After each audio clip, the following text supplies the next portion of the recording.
Right now, all over the world, exist real people with real superpowers. Superpowers caused by random genetic mutations. Scientists are unlocking their secrets and are aiming to make those powers available to all. Prepare to meet the real superhumans.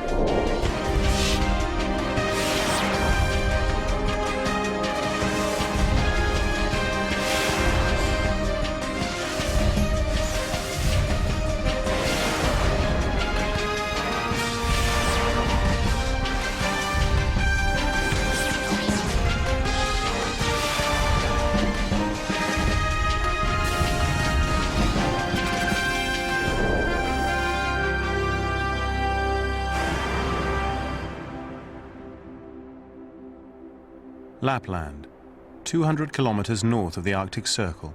Few places are as cold and harsh.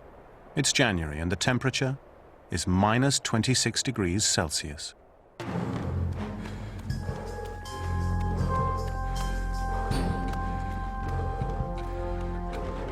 This man has been running barefoot on ice and snow for 1 hour. He does not have frostbite, he does not have hypothermia, and he feels no pain.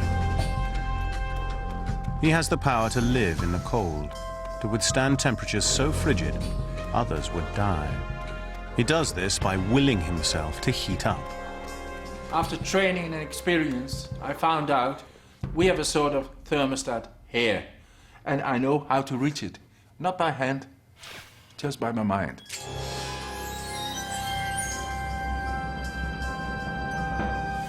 Vim is a one-off, a genetic oddity.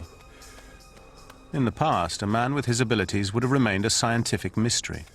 But times have changed, and so have the rules of human evolution. We're no longer leaving the process to chance, to what Charles Darwin called natural selection. Now, scientists are taking control of the process through genetic engineering, and that means we can unlock superpower secrets and even replicate them. Soon, any one of us could choose for our children to be like the Iceman. It's truly a watershed moment in the history of not only our species, but of life on this planet, in that we may be able to speed up evolution in a way that the Darwinian process would never be able to accomplish. And the Iceman isn't the only one. In far corners of the world, there are humans that are the genetic harbingers of the future of evolution. They carry advantages that the human species may someday benefit from. In Turkey lives the most remarkable painter, Ешреф Armagan, an artist born without eyes. No one can call me blind. I can see more with my fingers than sighted people can see with their eyes. Ешреф proves that you don't need eyes to see.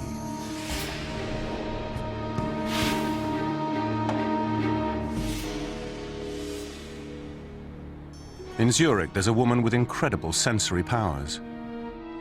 When Elizabet Salser hears music, she can see it and taste it too.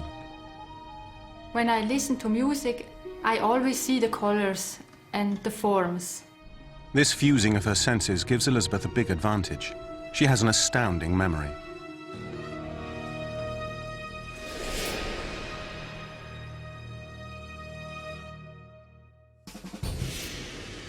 In Germany lives a misfit named Rüdigger Gam. His brain is a portal into the infinite world of numbers.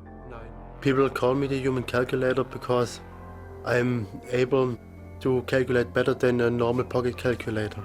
And he processes information at lightning speed. 6, 8, 9, 9.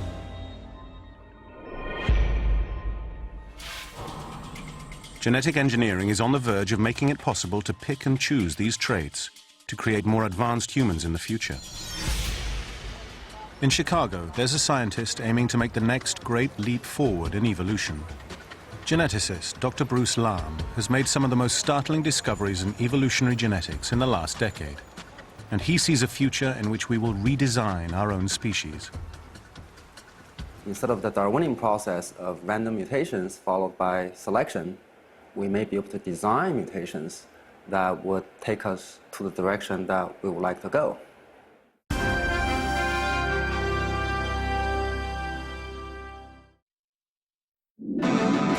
From the makers of Deadliest Catch. They sail across the oceans in the toughest conditions, searching and hoping to harvest the deep. With no outside contact, they battle the elements and face life-threatening predators from beneath the waves. The challenges of trawling revealed.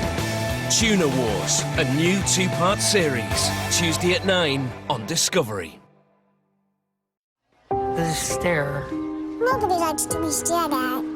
Take an uncompromising journey into their extraordinary lives. A new series begins with Half Man, Half Tree.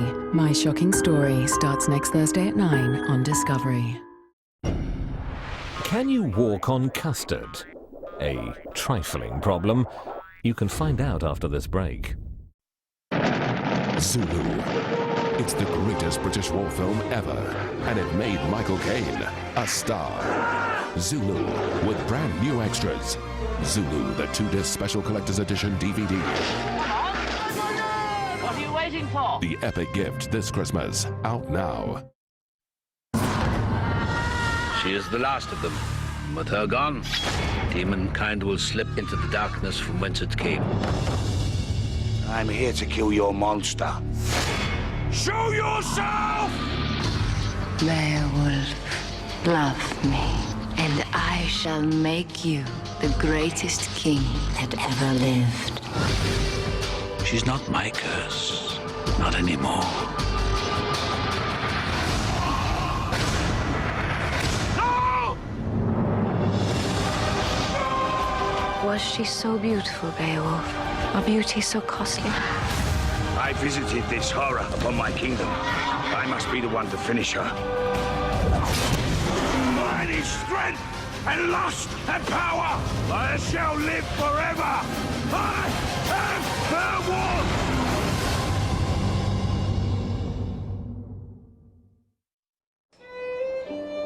For each of us, there's a moment of discovery.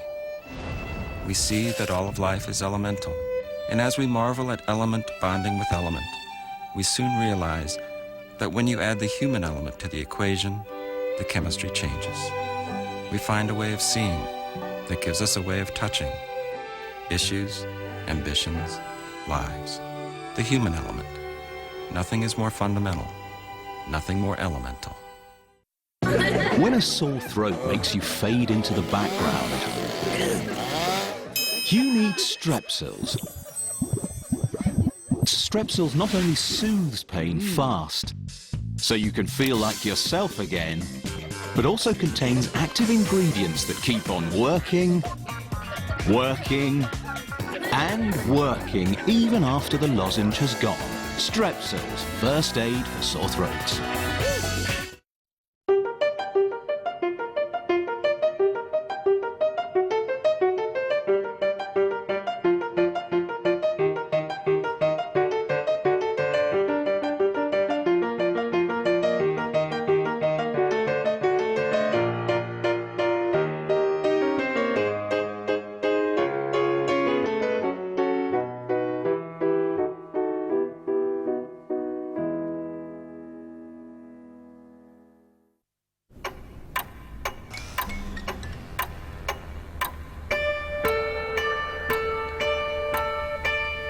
Beep, beep, beep, beep, beep, beep, beep. Go the horns in the cars in the street.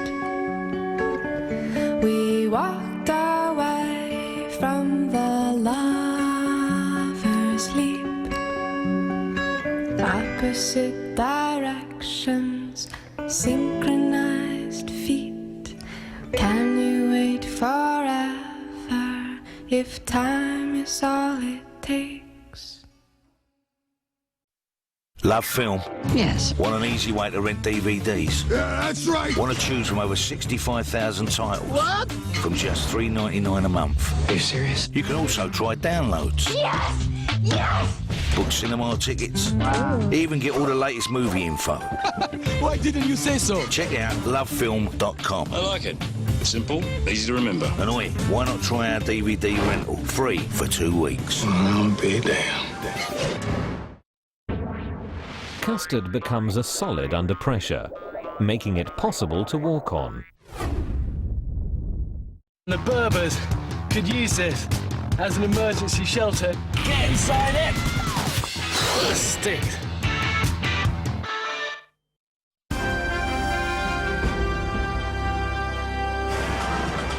By mapping the human genome, scientists have discovered the building blocks for our genetic blueprint, giving us the power to manipulate our genes. And Dr. Lan is preparing to take genetic engineering to the next level. Genetic engineering could be applied to improve our species.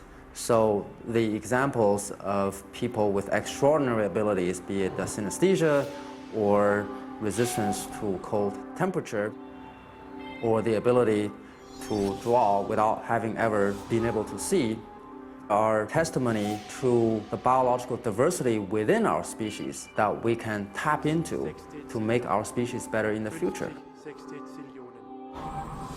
And I think that that would fundamentally alter the rules of evolution.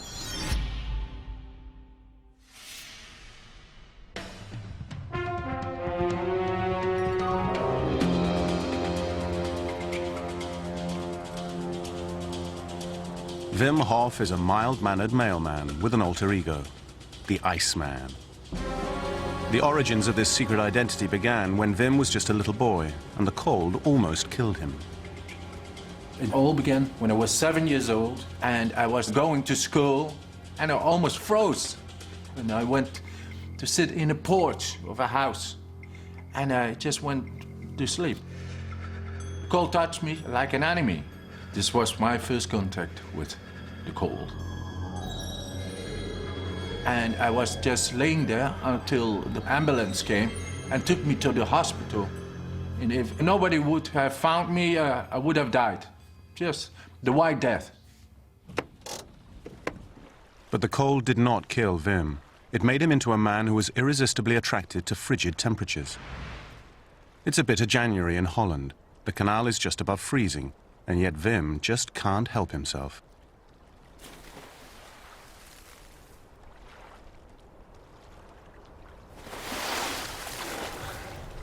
This intense attraction to the cold escalated when he was 17. It was in December. It's about 29 years ago, and it was the first snow in Holland. And the nearby field was covered completely with snow. It was white, it was beautiful. And there, it just popped up the idea to go running barefoot in the snow. And it attracted me more than ever before. I don't know why. And afterwards, this feet burned. It was a sensation I never had. It was very painful. But this feeling never got away. This was great. Wim's attraction to the cold revealed to him his superpower, the ability to generate body heat under the harshest of conditions. I've heard about Wim, and he is very interesting. He might have genes which allow him to acclimatize to that extent that he doesn't feel so much pain than the others. So it's also the question of how's your genetics. Because of this genetic power to heat himself up, Wim has accomplished the most amazing feats. He's the only man ever to immerse his whole body in ice for 1 hour and 10 minutes. And he holds the world record for the longest free swim under ice with no oxygen and wearing only shorts, 57.5 meters. To hone his superpower, Wim routinely retreats to a sub-zero meat locker. At first, when he discovered his gift, he used it only to pull off extreme stunts. But the cold has grown to be something that he craves. All the problems I have in the daily world subside when I do this. The cold and exposing myself toward the cold is a great cleaning, purifying force. Now Wim is preparing for something new, something more than just a stunt. And it's the ultimate test of his power, a feat no one in history has ever been insane enough to try. I want to run half a marathon barefoot in midwinter in Lapland, beyond the polar circle. In this barren landscape, Wim will attempt to set a world record, to run 22 kilometers in only shorts and bare feet, 200 kilometers north of the Arctic Circle. But there's someone standing between him and his dream.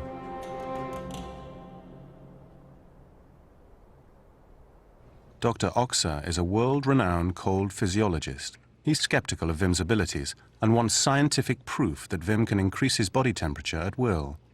So for the first time, Wim will be brought to a laboratory to undergo scientific scrutiny. If Wim cannot withstand Oxa's testing, chances are he won't be able to finish his run in the Arctic.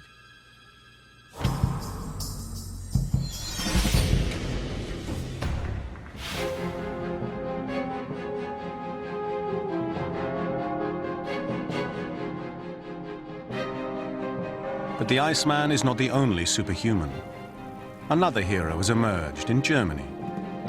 Rüdigger Gam, a man with outstanding mental agility. Rüdiger can do complex arithmetic in the blink of an eye. I will now try to divide a relatively low prime number, 109, into a two-digit number. I will attempt to go 100 digits after the decimal point, so I need a two-digit number from the audience. 93. 93 divided by 109.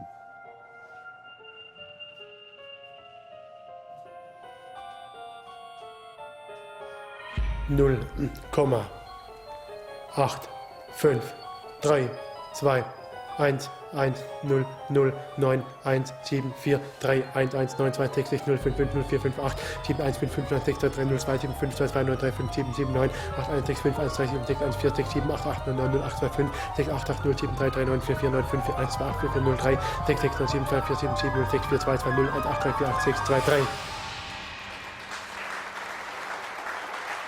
But crowds weren't always so impressed with Rüdigger Gam. As a child, friends were hard to come by. 4, 0, 8, 9, 9. I had no normal childhood. I think the other children were a little bit afraid of me, because before I started speaking forwards, I started speaking backwards. For example, this is forward. I was very bad in math. Backwards, Semni, Deb Iref, Sovia. And when the tape is played in reverse, the words are perfectly clear. I was very bad in math. And to this day, the people of Welzheim still find him as odd as an adult as they did when he was a little boy. People think of him as being the next Antichrist, the guy who has a pact with the devil. I'm just very happy we live in a time where you don't end up being burned at the stake for being someone with special talents. Some people called me the devil because of my ability to speak backwards. Some people are afraid of me. Many people think he's crazy, he's not normal. But speaking backwards wasn't the only thing working against Rüdiger. Ironically, he failed maths repeatedly. When I was at school, I was always known as the worst in math in the whole school. I failed school because of math, I think about 4 times.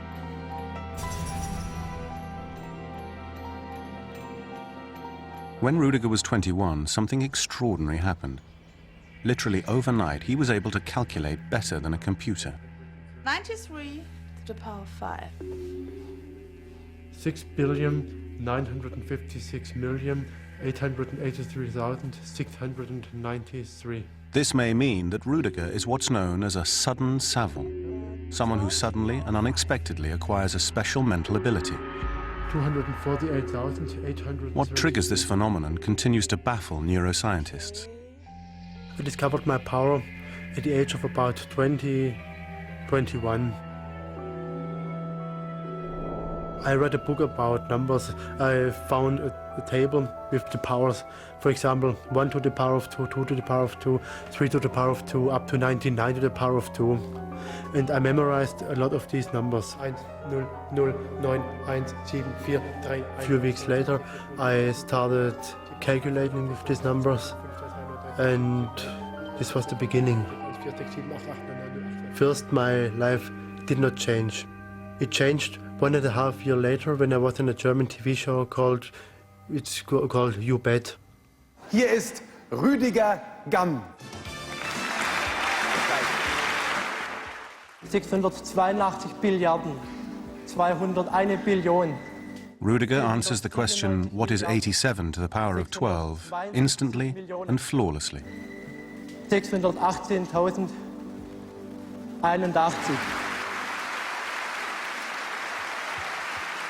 Winning that game show was a big moment for Rüdiger Gam. For the first time in his life, he actually felt good about being different. The moment I won this TV show, I realized that I am able to do things other people are not able to. And from this moment, I was self-confident. But at Australia's Centre for the Mind, founding director Dr. Alan Snyder, the world's foremost scientist on human cognition and Savant syndrome, has some questions about Rüdiger's abilities. What I'm fascinated about with Rüdiger Gam is he possibly on the autistic savant spectrum? Dr. Snyder frequently conducts experiments that investigate peculiar abilities like Rüdiger's.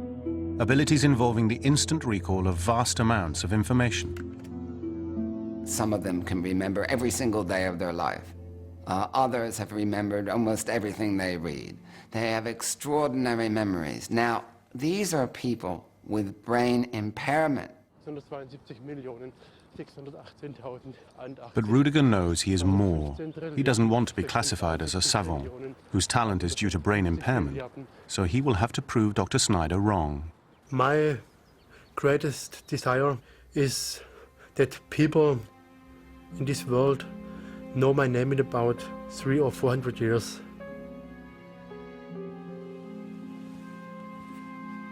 And he may yet achieve this dream. When Rüdiger goes to the Centre for the Mind, he will reveal to Dr. Snyder something that has never been seen before.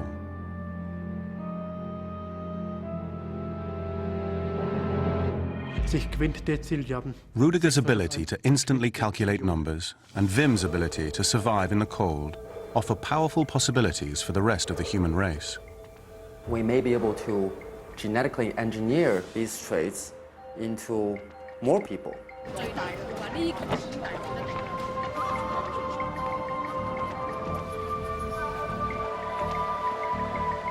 Geneticist Dr. Bruce Lahn is the co-founder of the Center for Stem Cell Biology and Tissue Engineering at Sun Yat-sen University in Guangzhou. Here he can get open access to both animal and human stem cells. I can pursue certain types of science here better than I can pursue in other places. In his lab, Dr. Lahn routinely alters the DNA of living things. By manipulating their genes, scientists can examine the effects of genetic engineering before moving on to humans. In the laboratory, we do this on a regular basis to genetically engineer more primitive organisms in order to study how their genes work. But to apply the same technology to humans would require a much, much higher threshold of caution because the room for error is much, much smaller. Dr. Bruce Lahn is now going to attempt to genetically merge two different species. He wants to take a standard laboratory mouse and combine it with a rodent species called a podamus. Although these two animals look very similar, they're actually further apart as species than humans and chimpanzees. Dr. Lahn's team must first stabilize the microscopic mouse embryo without damaging it.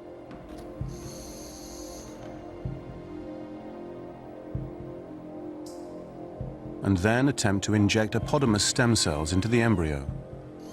The hope is that it will develop into a chimera, a creature created from two different species and one designed solely by humans. This is a difficult and delicate procedure. The merging of such genetically distant species has never been attempted before. Dr. Lahn is breaking new scientific ground. If he succeeds, his chimera will be the most ambitious of its kind ever created. And the next step could impact the human race.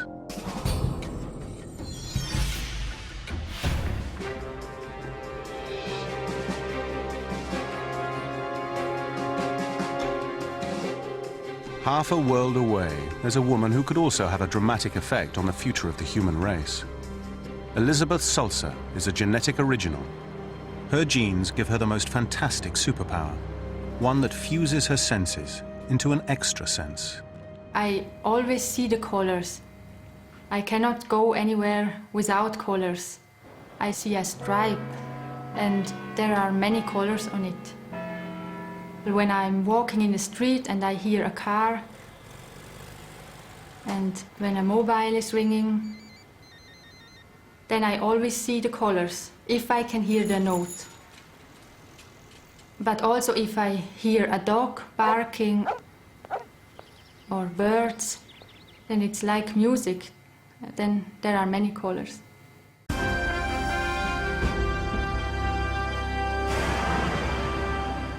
The head of neuropsychology at the University of Zurich tracked Elizabet Salser down and immediately began testing her. He had a suspicion that she might have something called synesthesia, which is the rare neurological condition that joins senses. But what really caught Dr. Janke off guard was the incredible extent of her powers. There is no other synesthete in the world showing the same ability like Elizabeth Salser. She is, I would say, she is unique in her ability. There are fewer than 1,000 synesthetes in the world who see color with tone, and fewer than 500 who have taste with tone. But she is the only person in the world to combine color, musical intervals, and taste. For all the magic the colors bring, it's a show only she can see. My childhood was quite a dark time. I always felt somehow special and isolated also from others.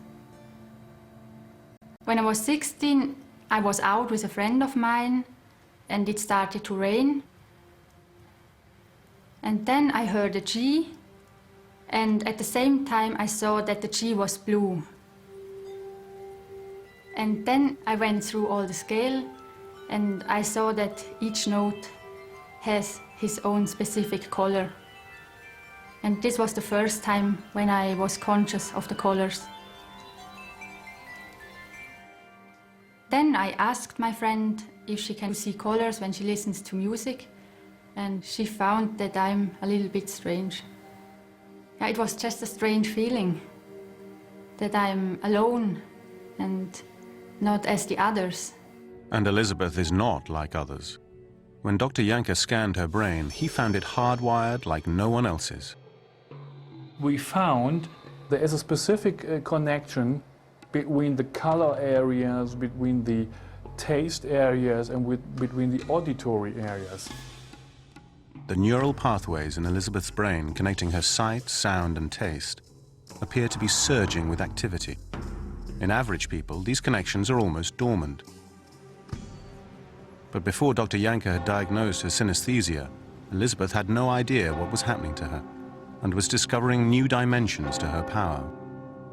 A few weeks after I found out about the colors and the notes, I realized that I also have a taste on my tongue when I hear two different notes in a certain distance.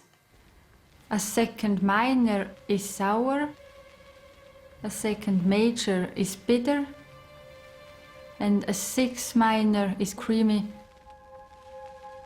I didn't know what it was.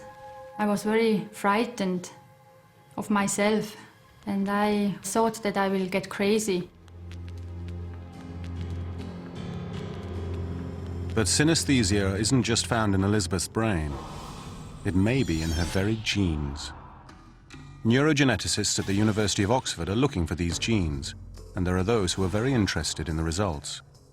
Dr. Jamie Ward at University College London believes synesthesia has real benefits. Researchers in Oxford are now trying to track this gene down, and what they've already found is that there are certain markers on the genome which seem to be linked to synesthesia, but nobody's actually found one particular synesthesia gene yet. And I think it's only a matter of time before researchers are able to find this. And when they do, it opens up the possibility that one day soon, all humans could see and taste music. Elizabeth is constantly bombarded by colors, tastes, and sounds. As intriguing as her synesthesia is to the scientists, they don't live with it. Elizabeth can never turn it off. It would be very nice to find somebody who has exactly the same as me. But I'm not sure if I will find somebody like this. But her chances are about to get a whole lot better. Hello? Hello, is that Elizabeth? Yes, it's Elizabeth. Oh, hi. This is Jamie Ward, a neuropsychologist from University College London. Is it convenient to talk? Yes, of course. Scientists at the University of Oxford are gathering synesthetes from around the world for genetic testing. And so Elizabeth will finally get the chance to meet others just like her. And I can arrange for you to meet other people with synesthesia more informally, so you can share your experiences with them. And superhumans are emerging all over the world. At the University of Toronto, perception and cognition psychologist Dr. John Kennedy is investigating the abilities of an astounding man, Ешреф, the blind painter. Ешреф is a blind man who has been drawing pictures since he was a child. He draws astonishingly well. Many people would say he draws better than many sighted people. Ешref lives in Turkey.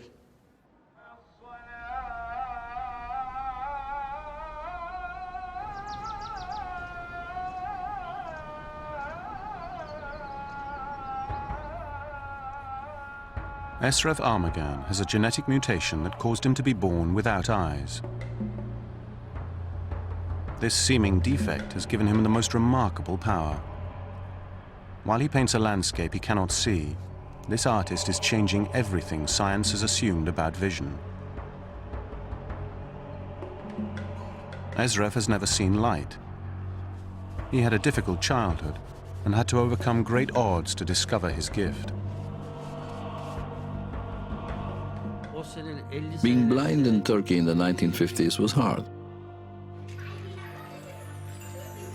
For example, when my friends were riding bikes, I couldn't join them. And when they would play with spinning tops or marbles, I could never play with them. I always had to play alone. Because I was blind from birth, of course, I couldn't go to elementary school with the other children. So my father would take me to a shop. To learn about the world around me, I would examine things with my hands. That's how it started. When I first drew a picture, I sensed that I had found a connection to life. My father would watch other blind people, and he sensed that I was different from them. And there was something he said. Ешref, there will come a day when you are going to be a great artist.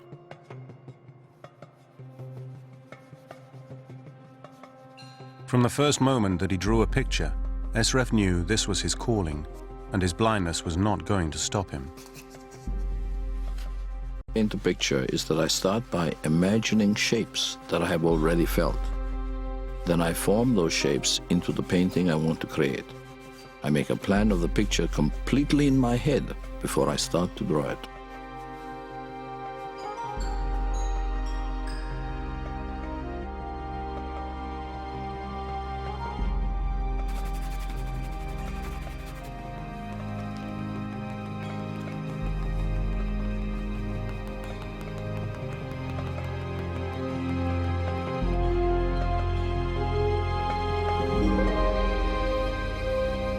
What's astounding about Ешref's paintings is his use of color, shadow, and composition. And most importantly, perspective. The way he draws objects receding into the distance. It is not meant to be possible to paint such recognizable and well-composed images without eyes. At Harvard Medical School's Neurology Center, scientists are mystified by Ешref's abilities. They want to scan his brain in order to find out how he does it. Ешреф is doing something that we thought was locked in the visual brain and was only possible if you had visual input. And it's the way Ешреф grapples with three-dimensional space that has the scientists particularly excited. But Ешrеф wishes that people would pay more attention to what he paints, not how he can paint. He wants to be known as a great artist in his own right. I want to be remembered as a person who was able to see the world with their fingertips. I want to be remembered for my art. But for now, he's agreed to help the scientists. And Dr. Kennedy has devised a most ambitious experiment. He wants to find out if Ешref truly understands perspective. And my experiment is going to be asking Ешref to draw a particular building in Florence, in Italy, that was the source, the origin of the discovery of perspective, how we show depth in pictures. In 1413, Filippo Brunelleschi stood on the steps of the Duomo, the great cathedral he designed and built. He looked across the square at the baptistry, an octagonal Roman structure. It was this building that finally unveiled to him the equation for perspective. The complex geometry makes it extremely difficult to draw, even if you can see. Can he tackle a complicated object like the baptistry and handle all its parts and draw it and get all three dimensions of space and get them right? If he can, this man is astounding.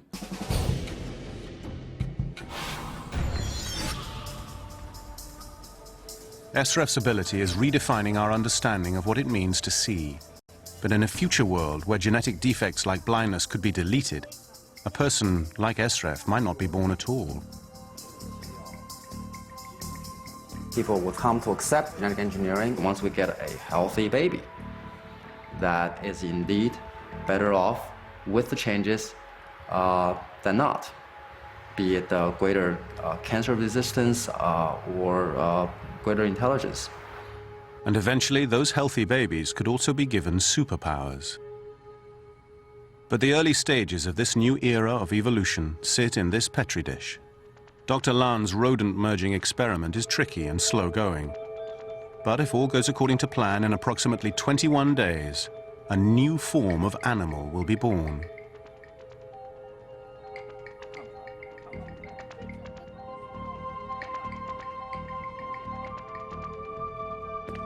The creation of new animals and the tinkering with their genes is not the ultimate goal of genetic engineering.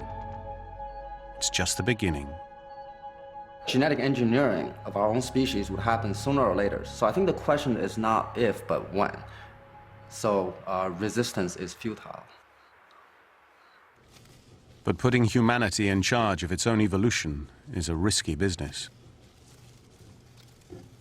As is the case with any groundbreaking new technology, genetic engineering is going to have a great deal of potential to do both good and evil.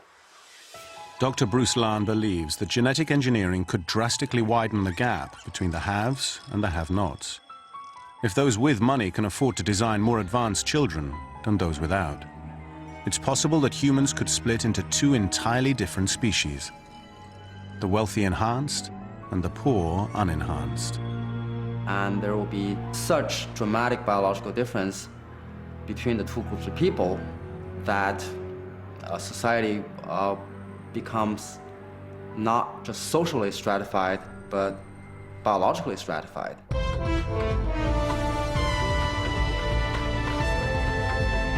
In an era when even superhero powers are available for sale, those with money and influence would inevitably be the first to harness the potential of a new genetic technology. Multimillionaire inventor and author Ray Kurzweil seeks a future in which aging and death are eliminated, a future in which he gets to live forever.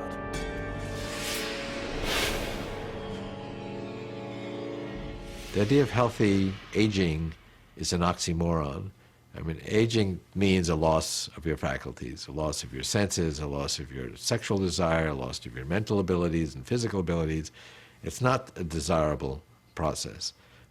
We've rationalized death as a good thing because we've had no alternative. But Kurzweil thinks that all that is about to change. LDL at 65 is pretty optimal. We don't want it any lower than that, I don't think. Both of those are within the optimal range at this point. He's under the care of Dr. Terry Grossman, who's what's known as a longevity specialist. I've added no-flush niacin, and I've added omega-3 fats. For a price, he helps prolong the lifespan of his clients, and he's trying to help Kurzweil live long enough to reap the benefits of a revolution in genetics. We don't yet today have all the means to provide for indefinite extension of life, but within 10 years, we will actually fully understand biology, 10 to 15 years. One little problem. Mr. Immortality may not make it to that point. He carries genetic markers he doesn't want, type 2 diabetes, and a long family history of heart disease. So Kurzweil's longevity expert has devised a strategy. Daily, 8 cups of green tea, 250 supplements, intravenous supplements weekly, alkaline water, and a strict exercise regime. All this so he can hold out for another 15 years. We can turn on and off genes, we can turn on and off enzymes. It's a whole new concept. We couldn't even begin to think about that until we had the genome, and that was only 3 years ago. We're still in the early stages of this process, but this will be 1,000 times more powerful than it is today, 10 years from now. Along with his quest to live forever, Ray Kurzweil has a knack for predicting the future. Ray Kurzweil has been described as the ultimate thinking machine by Forbes magazine, calling him the rightful heir to Thomas Edison. Please welcome Ray. Kurzweil says we'd better get used to dramatic changes because they're happening faster and faster all the time. The rate of technical progress is itself accelerating. It's not a constant. Although our intuition is that the current pace of change will just continue unabated. According to my models, we're doubling the paradigm shift rate every decade. So in the next 50 years, we'll see 32 times as much change as we saw in the last 50 years. So, as Kurzweil sits surrounded by his prized collection of porcelain cats, sipping green tea and popping pills, he contemplates a future where he, too, will have superpowers.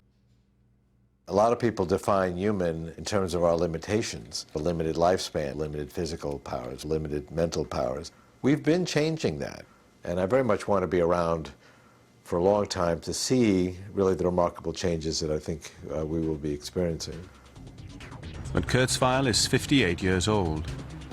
Neither his father nor his grandfather made it this far. 15 years could be a very long time. But he's got a plan.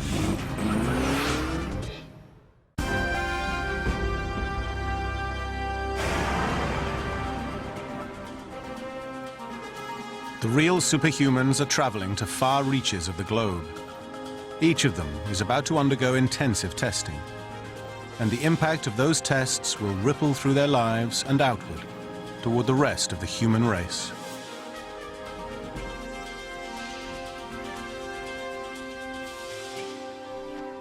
And Dr. Bruce Lahn's own genetic experiment in China is about to become a reality.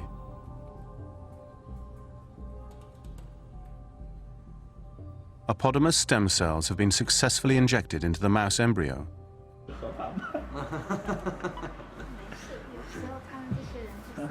This augmented embryo will now be reinserted into the mother, and a 3-week gestation period will begin. And on the other side of the planet at the Cold Institute, Wim will be placed under Dr. Oxer's microscope. Oxer is a world-renowned cold physiologist, and he's skeptical about the extent of Wim's powers to withstand freezing temperatures. So he's prepared some extreme cold tests. If Wim does not respond well to these tests, his dream of a half marathon in ice and snow could be at risk. With Wim, I would like to see what are his responses to a cold exposure, which is relatively harsh. All of Wim's vital signs will be closely monitored while he's submerged in near-freezing water. We will be exposing Wim to 8-degree water until his core temperature reaches 36.5 degrees level. Below 36.5 degrees, for any normal human being, there's a risk of hypothermia. As Wim prepares himself in the neutral chamber, Oxa's many probes are tracking his heart rate, skin temperature, metabolic responses, and most importantly, his core body temperature.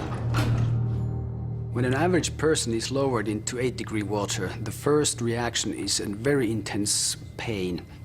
The pain will be so intense that most of the people won't endure there more than 5 minutes.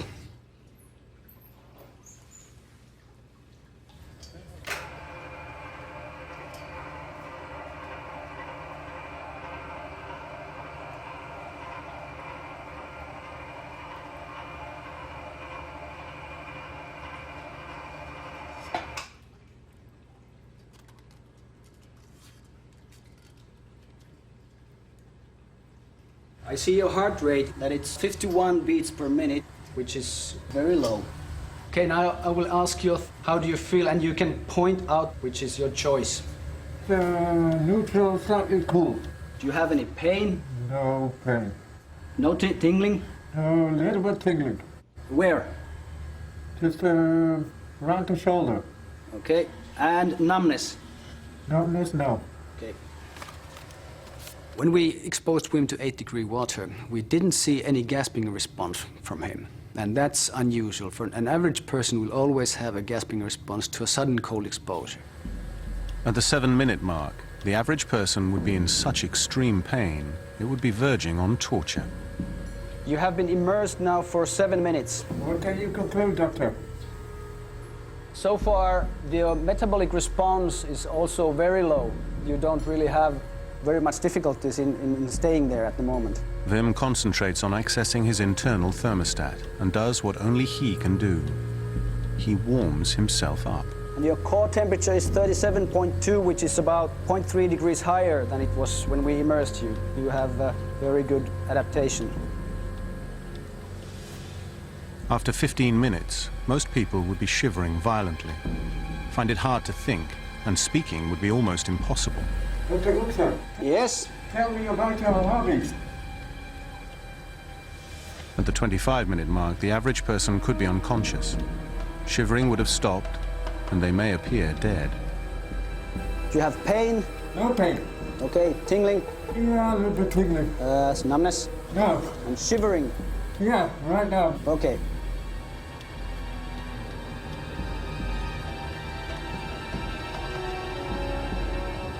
What's the core temperature? Now your core temperature reached 36.5. We will end the experiment. After a remarkable 25 minutes of exposure, Wim has proven the extent of his superpower. He can regulate his core body temperature. His metabolic responses, they were good. He has the power of producing heat. Okay, how are you doing? Yeah, okay. Good, let's take the mask off. Yeah, please. Your heart rate, it was very low, or it was on a resting level. But when you came in here, you had a very intense metabolic reaction. Wim can now set his mind to his half marathon. Dr. Oxa has to admit that while this run would be practically suicide for most, Wim could actually pull it off. Wim has a very good chance to do the run. I think he will make his half a marathon. Back in Boston, Ray Kurzweil is working hard on his plan to live forever. He's having his blood tested to see if all of those pills he's taking are actually doing anything. Does that look like pinch? On the eve of his 59th birthday, the present he wants the most could come from this vial of blood. The vial is being analyzed for its triglyceride, cholesterol, glucose levels, and other aging markers. In 1 week, Kurzweil will find out if he's on his way to immortality or simply growing old like the rest of us. Rüdigер Gam is facing a very different kind of test. He's flown to Sydney, Australia, to try and prove that he's not just a sudden savant, but an extraordinary mastermind. Dr. Snyder is convinced that Rüdiger's mathematical talents are really not that mysterious. Is he what is known as a spontaneous savant? Savant is someone who has a peculiar, special skill, which I see almost entirely as mimicry. It's interesting, but it's not creativity to me. But Rüdiger wants to prove that what he can do is more than just a memory trick. First, he must make it through Snyder's testing, designed to see if he notices details but misses the big picture, like autistic savants do. What we decided to do with Rüdiger was to give him some tests for how literal he was. The first test will show if Rüdiger has the ability to decipher a vast amount of detail in mere seconds. I'm going to show a number of dots on the screen, and I want you to guess how many are there. Okay. Autistic savants almost always get the number of dots right. Average people don't. 130.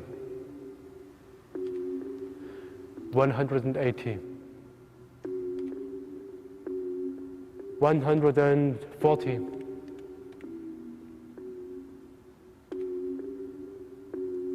110. 120. How did he do? Rüdiger got 4 bullseyes. Oh, he did very well. Snyder is convinced that his tests are exposing Rüdiger as a classic savant. But Rüdiger is not so easily labeled. You will see a picture, no. And the picture will change. You will tell me where it changed. He must find the subtle difference in the two pictures. Autistic savants usually spot the change. The original, change. The original, change. But Rüdiger doesn't spot it. I'm not very good in this. Rüdiger is seeing the big picture here and not the detailed change. All of a sudden, Snyder's savant theory is called into question. The jet engine changed. Snyder is puzzled and has come up with one final determining experiment. Rüdiger, if I was born on November 23rd, 1965, what day of the week was that? I think it was a Tuesday. A Tuesday. Yep, that is a Tuesday. Many autistic savants can calculate calendar dates, but the thing is, they don't know how they do it. Snyder wants to know, does Rüdiger truly comprehend the mechanics of what he's doing? Our team decided that we would change the question, which would require a different prescription, and we wanted to see if he could do that. On what years between, say, 1930 and 2030 did November 23rd fall on a Thursday? I never did this before, but I will try. I think I could do it.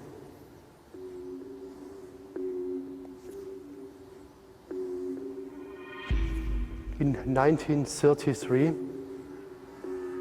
in 1939. But he's not stumped. Right on the spot, Rüdiger comes up with a set of rules for solving the problem. A new algorithm. 1950, 1961, 1967. And my God, he was able to change the way he normally calculated things and come up with the years, and then he corrected them for leap year. 1944. 1944. 1972. 2000 and 2028. That's right. Okay. That's really interesting, and you say you've never done that before. Very good. Very good. You are not an autistic savant type of person. That showed me that he is not a slave to a particular algorithm. He was able, on the spot, to change it, which is sort of extraordinary. Snyder's savant theory just doesn't stand up. And more than that, Rüdiger has just done what some scientists thought was mathematically impossible. What's so interesting about this is you invented an algorithm very quickly. You know, there are scientific papers that claim there is no algorithm, which is interesting. You've obviously invented one. I expected him to be this weirdo savant who would, you know, fall into the spectrum of autism, and we would be able to pull out that and show you exactly this, how he does it from being subtly autistic, but he wasn't. It's much more mysterious, much more interesting. 87,247,837,972,000,000. Despite his history-making algorithm, Rüdiger isn't satisfied. He's already planning to perform another breakthrough calculation, this time for millions of people. 38,975,517,517.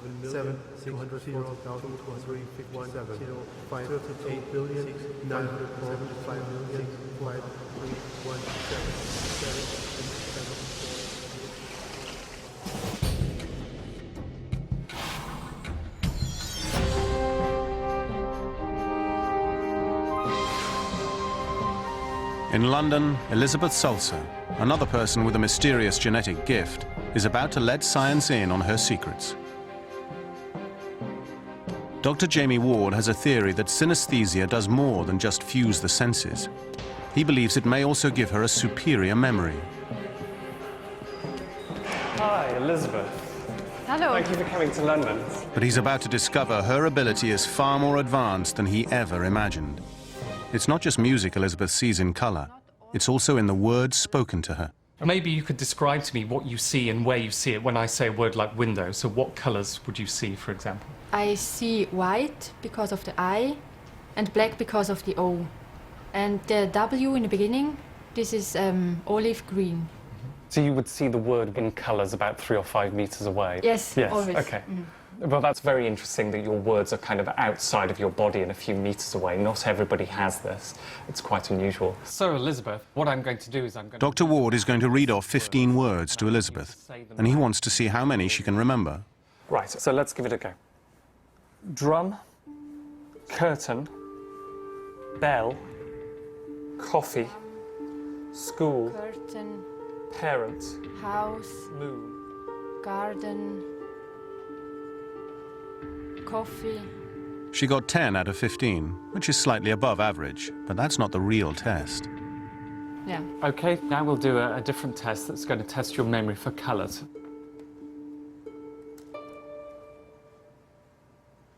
This. Elizabeth doesn't know it, but this new test is designed to distract her. This. Dr. Ward really wants to see if she can remember the original list of words after half an hour of new information.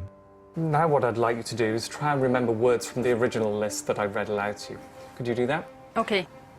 Drums, curtain, bell, coffee, school, parents, moon. In fact, Elizabeth remembered 14 of the original 15-word list, which is 4 more words than she recalled immediately after hearing them half an hour ago. Noise. This is almost unheard of. House, river. Okay, that's very good. The results from Elizabeth's experiment were really interesting. What we found is that she does have a better ability to remember information once she's learnt it. So although she learns a list of words as well as other people, she doesn't seem to forget it like other people do. So it's almost as if it's burnt into her memory, and we think that she's almost certainly using her colours to do this. Elizabeth has proved Dr. Ward's theory, and an enhanced memory is something we could all benefit from. But before that becomes a possibility, neurogeneticists at the University of Oxford need to locate the genes, and Elizabeth has volunteered to help them do it. What they're doing is trying to find hotspots, if you like, on the genome, which might be linked to synesthesia. The £10 million study is searching for the synesthesia genes. Synesthetes are gathering from all over the world to volunteer their DNA. Soon, Elizabeth will at last get the chance to meet someone just like her.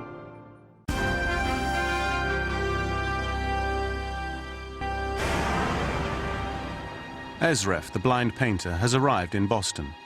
He's agreed to meet the world-renowned neurology team at Harvard. They're amazed by him and want to know how a man without eyes can paint such incredible pictures using scale and perspective.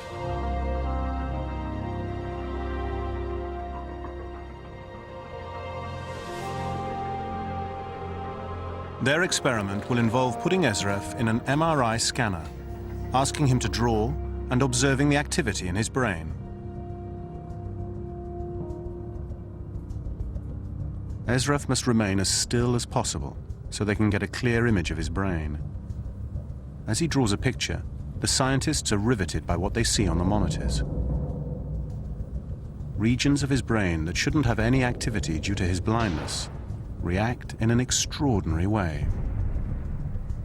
The visual parts of the brain, the ones that for normal-sighted people light up like Christmas trees when we're looking at things, those became alive and excited and incredibly dynamic whenever Ešref was thinking of drawing in perspective. What Ešref's MRI results reveal is something groundbreaking. Ešref's brain shows us that vision involves more than just the information brought in through our eyes. Vision, it turns out, also involves our ability to understand space. Bravo! What Ešref is showing us is that we misunderstood vision. So we thought pictures are creatures of vision because they're dealing with distance and direction and angle. And now we realize all of those things are available to touch as well. And so we can have tactile pictures as well as visual pictures. The more that the Harvard team and Dr. Kennedy learn about Ešref, the more desperate they become to continue their testing. But Ešref is becoming weary. I understand that going into these machines might help others on a world level, but I've learned that they also cause me harm. I can still hear the noise in my head. I am suffering from this experience, and for this reason I would say it was difficult and painful. But what keeps Ešref going is the chance to prove that he's a great artist, and not just a genetic anomaly. He's flying to Florence to face the most challenging visual problem of all in drawing: three-dimensional perspective.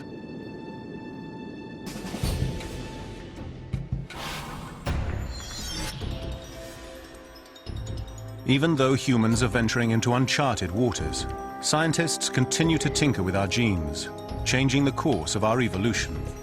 3 weeks after injecting the mouse embryo with hippopotamus stem cells, a chimera has been born, and Dr. Lan has broken new scientific ground. Never before have two species this genetically distant been merged. Lo and behold, we were able to create chimeras, that is, animals that are part mouse and part hippopotamus. Humans are now a force greater than natural selection, and this chimera is living proof. I personally consider the creation of hippopotamus mouse chimeras to be rather groundbreaking because it demonstrates for the first time that two evolutionarily very divergent species can develop as one coherent organism. Dr. Lan has taken evolution into new territory by creating an interspecies creature. And as unnatural as these changes may seem, he believes that we've always pushed the boundaries of what it means to be human. If you go back a few million years, when human ancestors lived on trees, the first individual that decided to come down the trees was probably laughed at. I mean, why bother going down and risk being eaten by the lions? But people who took that first step, some of them probably got eaten by lions, but some of them gave rise to us.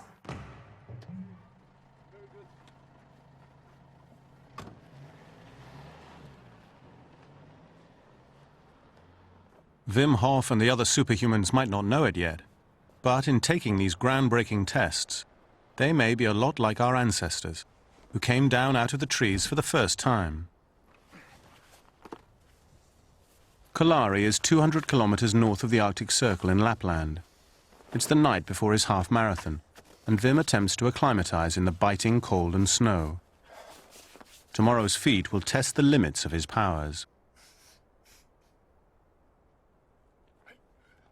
As his last phase of training begins, Rüdiger Gam is also facing the test of a lifetime.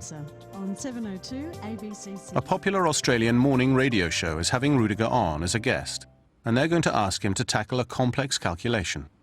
Rüdiger Gam, a German human supercalculator, is coming on the show this morning. Rüdiger, who taught himself how to do maths at about the age of 19 and really wasn't special at it at all at school before then, is going to bring his prodigious mathematical mind into the studio.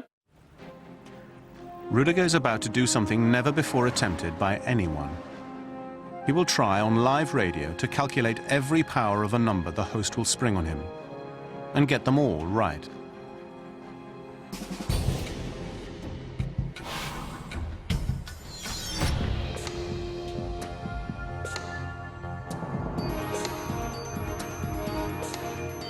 Back at the University of Toronto, Dr. Kennedy is hatching his plan to take Ешреф to Florence.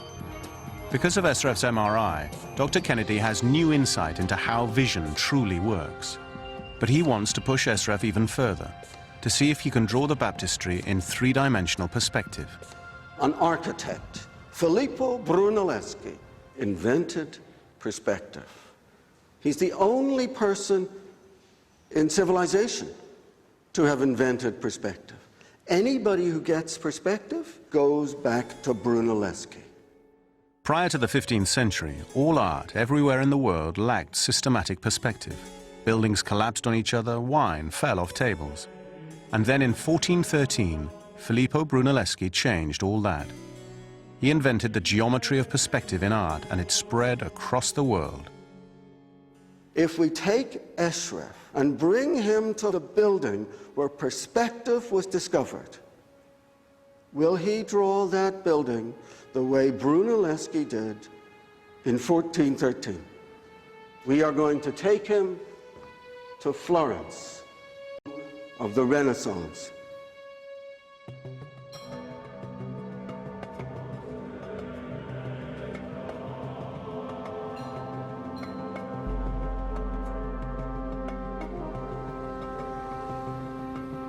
Ешреф and his manager Joan have arrived in Florence.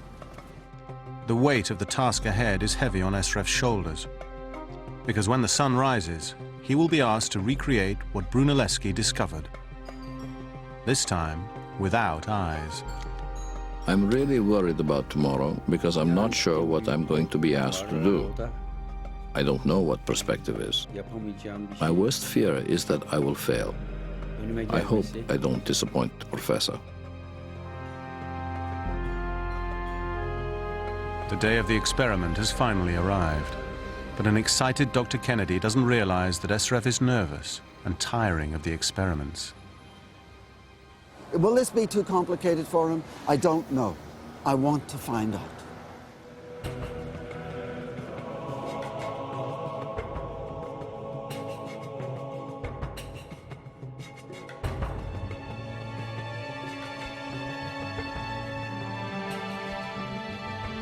Elizabeth is about to volunteer her DNA to the neurogenetics team at Oxford University. But the upcoming test isn't what is causing the butterflies in her stomach. I heard that I will also meet somebody who has a very similar perception to mine. It is a synesthete who also has a synesthesia for taste. So this is quite an emotional experience for me.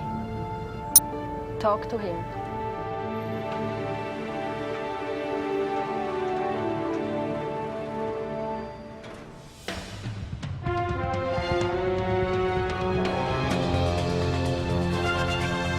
Elizabet Salser is participating in the great search to locate the genetic markers for synesthesia.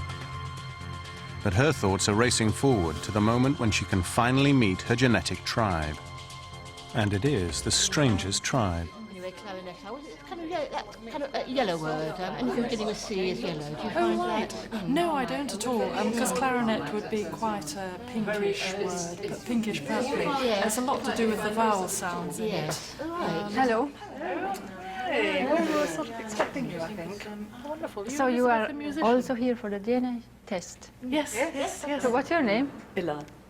Elizabeth looks to be beautiful, Aha. yellow and bright red and very nice. Super. Yes, So I have a very beautiful. bright name. Very.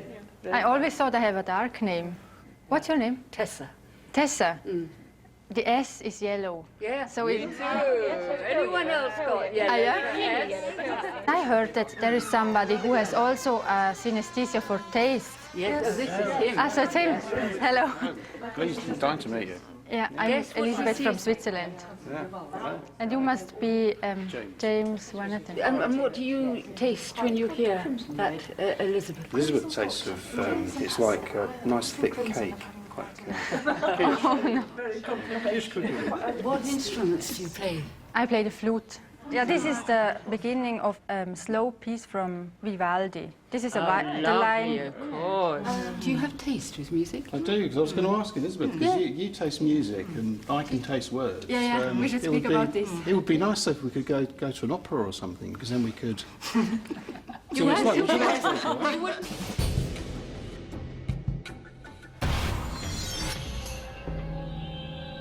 As Elizabeth and James plan a date at the opera, Wim has a date with destiny. He will finally embark on his greatest challenge yet. You could see what I'm doing, like flirting with death. To those who think that it is madness, they're completely right. What? On this day, Wim Hof will endeavor to set a new Guinness World Record. He wants to become the only man ever to run a half marathon barefoot on ice and snow. Let's go for it! Like a winner. Go!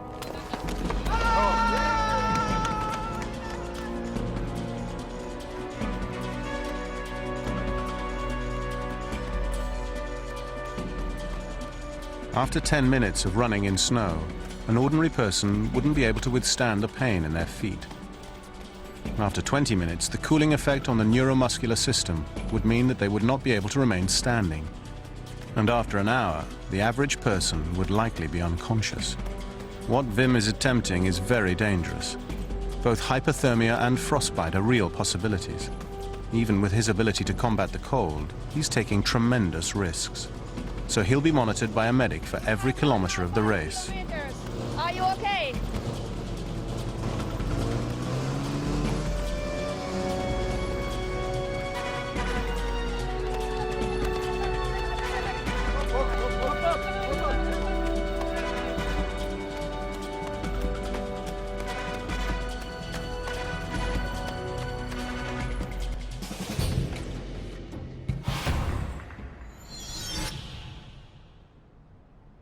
As Wim forges through the frozen wasteland, a blind man from Turkey is going to attempt to outdo Filippo Brunelleschi, the most important architect of the Renaissance.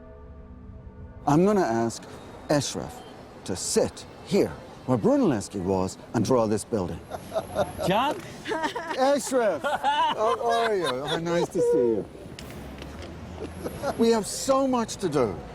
There is a really interesting building right beside us, and I'm going to ask you to draw it. First, we got to find out the shape of the building. There's the side, right? Then you come to the corner. Then it goes at an angle. Ešref has been given no prior clues about this building. He's entered into this experiment without knowing what he was going to be asked to do. What Ešref must do is draw the sides of the baptistry upwards and downwards so that the lines converge on the horizon. This is what Brunelleschi did, and this is what even now most sighted people get wrong. Okay, Ešref, what I would like you to do is to draw the baptistry as if you're standing in front and the roof is far above your head and you're in front of one wall of the building. I'm you. Okay, go for it.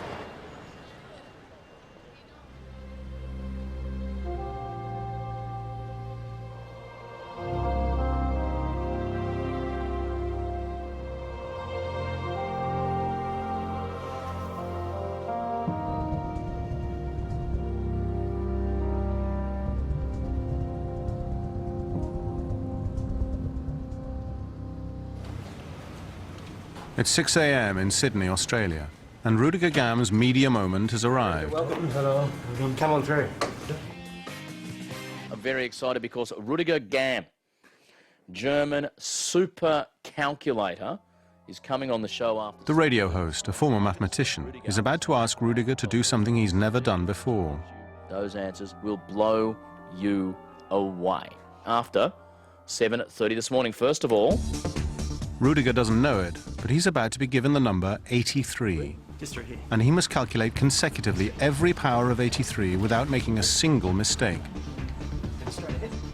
I'm very excited by our next guest, the human calculator. Rüdiger Gam is here in the studio. Good morning, Rüdiger. Good morning. How are you? Fine, thank you. Rüdiger, you're amazing at calculations now, but in high school you weren't very good at mathematics. Is it true that you actually taught yourself? You were no good at school? I discovered my abilities exactly 2 weeks after I have left school. And it all went from there? Yes. Next thing you know, you're a human calculator.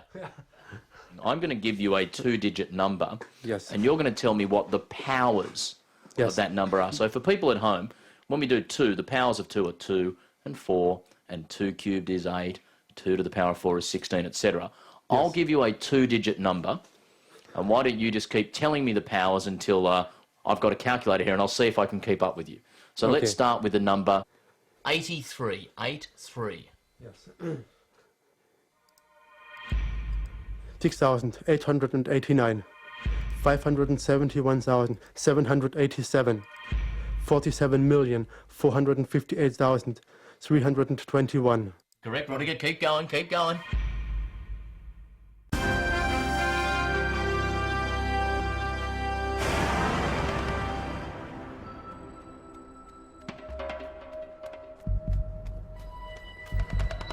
Wim Hof, the Iceman, is running a half marathon from hell. He's kept up a solid pace for an hour, but now his extremities are starting to lose blood circulation.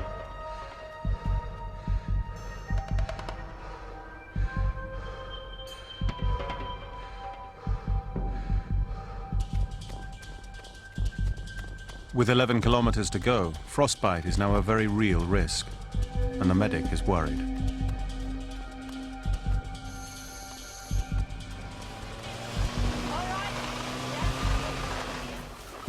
How you doing? How you feel? It's okay. Yeah. Just the left foot. Yeah. It's getting a little bit numb. Yeah, I feel it. Can I see your feet, please? These are really bad. You can't feel anything, no? Not too much, no. I'm quite worried. Yeah.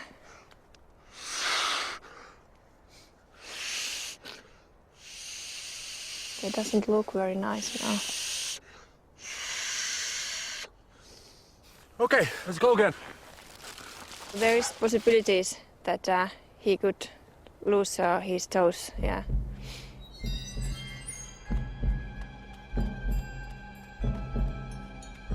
Seven kilometers later, and Wim may be losing his race against time.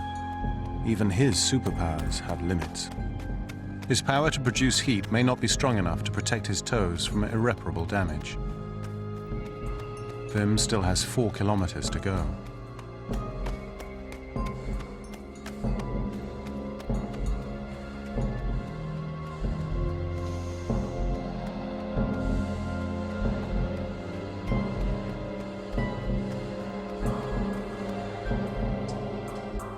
These are very bad. What do you mean? I can't promise to you that there is no damage. Yeah. I can't promise that now. As you can see, they are really white.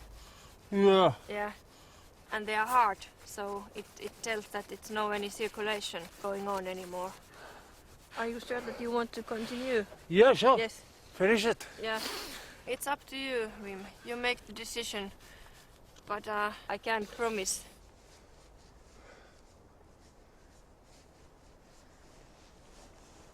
You are ready to take a risk?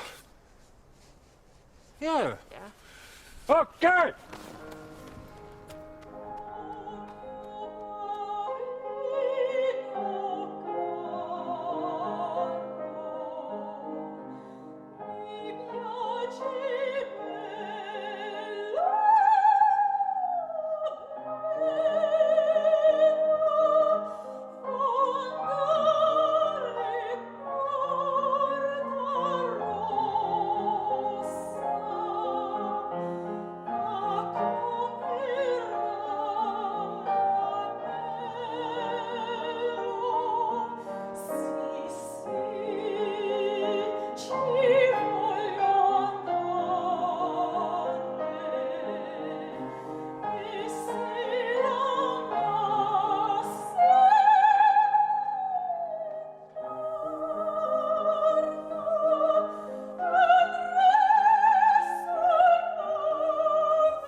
Ешреф Armagán has solved the top half of the puzzle, but the next 2 lines he draws will be the real test of his powers. 6, 9, 4, 0, 2, 5, 5, 2, 6. And in Australia, Rüdiger has reached 83 to the power of 9 without making a single mistake.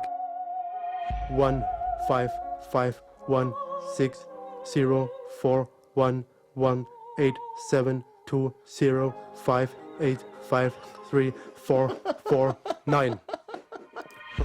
1, 2, 8, 7, 8, 3, 1, 4, 1, 8, 5, 3, 8, 0, 8, 5, 8, 3, 6, 2, 6, 7. 1, 0, 6, 8, 9, 0, 0, 0, 7, 7, 3, 8, 6, 6, 1, 1, 2, 4, 4, 1, 0, 1, 6, 1. Rüdiger, you're absolutely correct. I'll stop you there. Okay, that number we were getting up to was 10 billion trillions. Yes. I'm not even going to begin to try. Yes, up from the 7th power, I don't know the names in English. Oh, that's why you had to stop and read out the numbers. Yes. It's an amazing mathematical ability you have, and studying minds like yours teaches us all about the power of our own human minds. Thank you so much for sharing that with us this morning, Rüdiger Gam. Breakfast with Adam Spencer. Oh, you see, as a former mathematician, that was a borderline sexual experience. And what's 9 times 7? 63. Yes!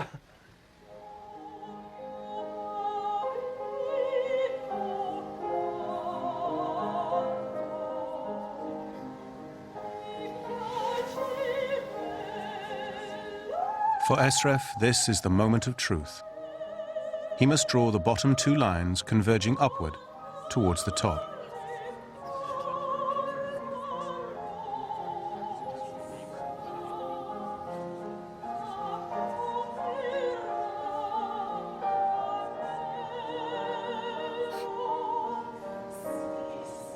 Ешреф Armagán has just set his place in history. He has outdone Filippo Brunelleschi, a Renaissance master. Okay.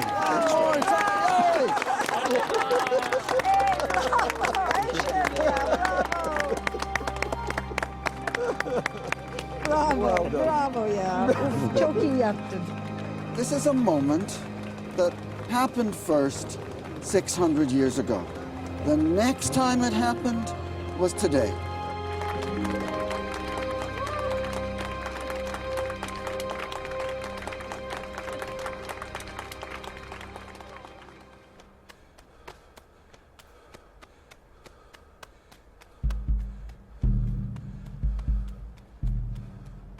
And in Lapland, Wim Hof's half-marathon beyond the Arctic Circle has less than 1 kilometer left. The finish line is within his sights.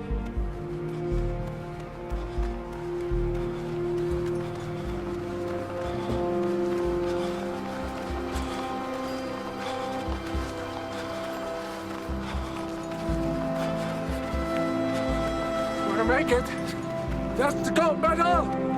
Sunshine.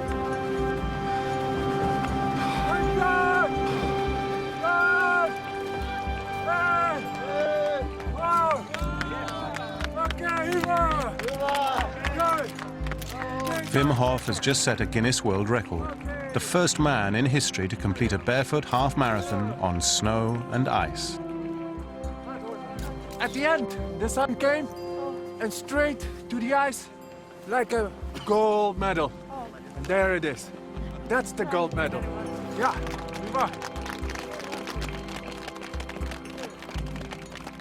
But this run may cost him his toes.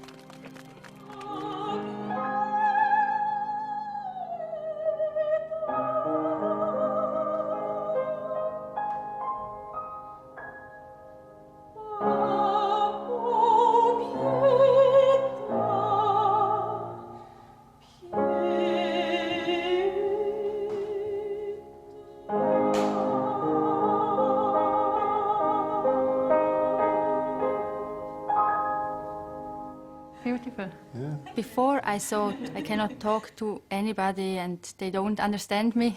But now I felt like we speak in the same language. It was really a special feeling. How did you hear about this musician? Oh, it's a friend of mine, you see. She was great. I like her voice. I've heard her before, and she gives him some fantastic flavours. I mean, that piece she did today was lots and lots of yoghurt flavours and pineapple. Yogurt. Yeah. Your name is good. Your first name, at least. Your surname tastes of tomato ketchup. How about that? Very. Ah, that's not nice too. Well, it doesn't go very nice with the cake. But it's not good together. Also, No. the chocolate thing from Elizabeth, and then the ketchup. No, it's not And nice. how is your name? I taste like, because you mentioned before about chewing gum. That's what I taste. That's what my name is, chewing gum. To me.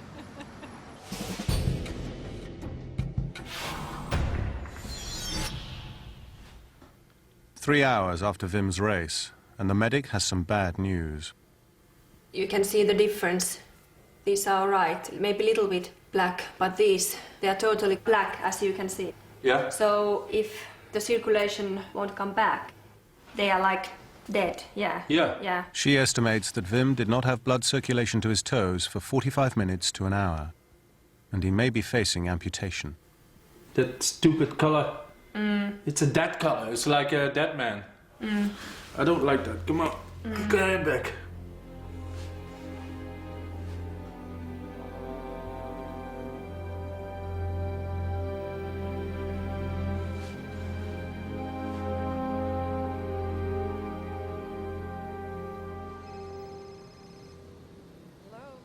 The Harvard team has tracked down Esref's manager, Joan, and are anxious to discuss the next phase of testing. But Ešref has had enough. I say no.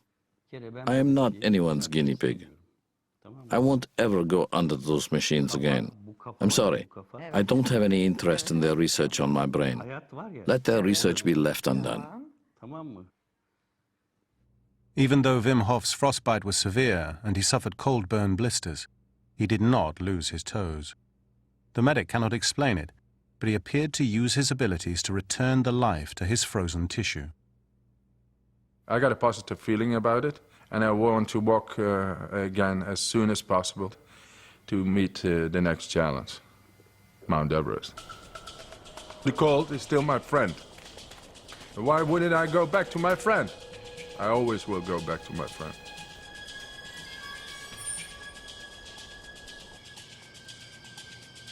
Late at night in Boston, and Ray Kurzweil sits in his boardroom awaiting his latest medical report on his bid for immortality.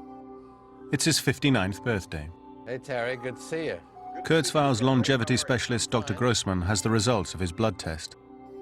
And now Kurzweil will get the latest on whether he's likely to live long enough to live forever.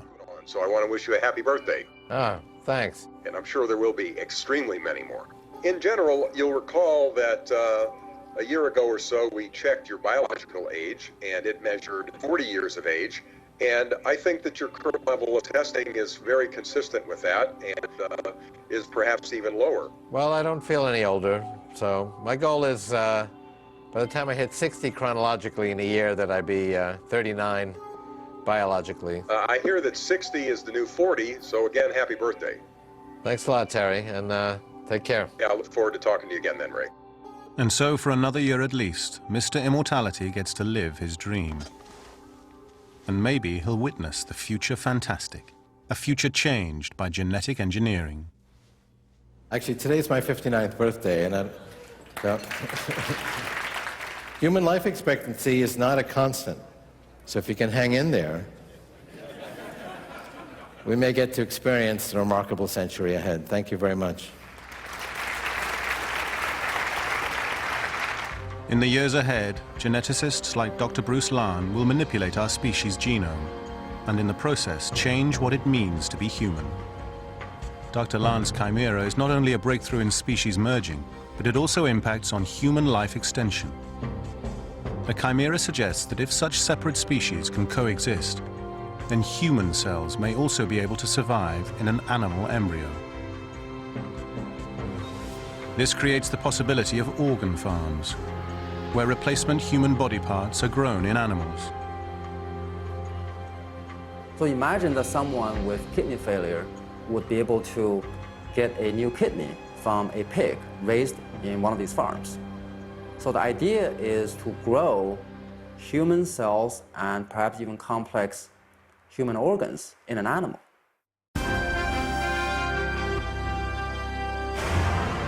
Bruce Lahn's genetic research is quickly blurring the line between science fiction and reality. The rules of evolution have changed, and what used to be left to nature is now in the hands of humans. Humans are probably best defined as a species that is constantly dramatically improving. And if genetic engineering could make that happen faster, all the better. And maybe we're actually more human in the broader sense to embrace that change. Well, I think these changes are unstoppable. These little steps are going to get us from here to a very different world. And these little steps are happening faster and faster. The tools we have to create these kinds of changes are getting more and more powerful. And they're affecting more and more things, not just our devices, but they're going to literally affect our own bodies and brains.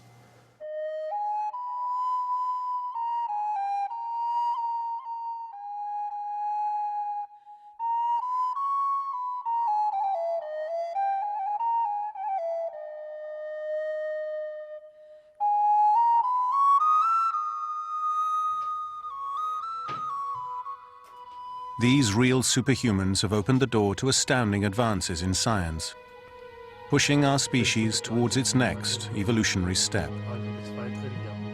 No species has ever had the ability to direct its own evolutionary course, until now.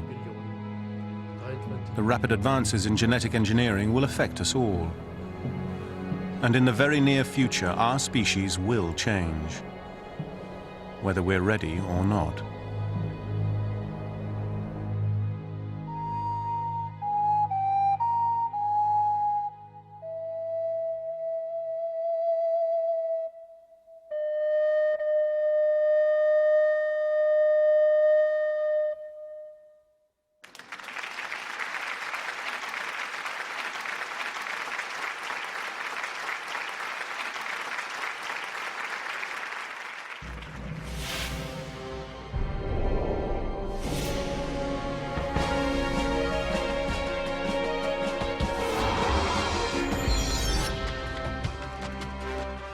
One hiker makes a sinister discovery next on Prime as we open the files of Crime Scene USA.